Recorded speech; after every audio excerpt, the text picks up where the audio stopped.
we've been investing into this cross-sector royalty strategy for nearly 5 years now, and the clear benefits we have seen during that time period are two things. Number one, it generates a stable and attractive return year on year. And the second benefit is that it has low correlation to traditional investment classes, both in public markets and private markets.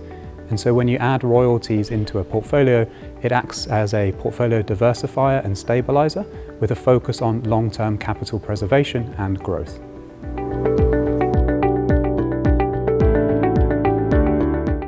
So I think when investors look at royalties, sometimes they have two misconceptions.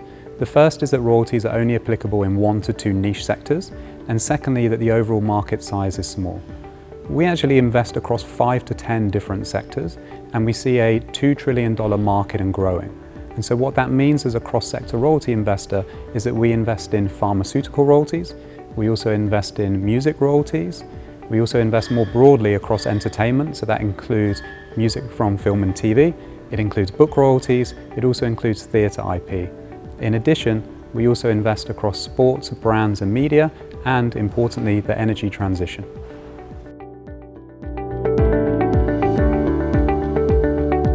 By doing a cross-sector approach, we have a number of benefits. The first is the opportunity set is so large, and so we can really go after the top 5% of royalties globally. The second, and it's linked to the first answer, because the opportunity set is so large, we do not need to chase risk.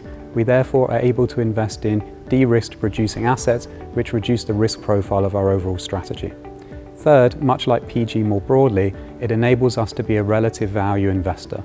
And so if 1 or 2 of our sectors starts to feel overheated or in a bubble, we simply pause investing into it. The fourth is that royalties are very long dated. And so if you have a long-term thematic play, being a cross-sector royalty investor enables you to do so.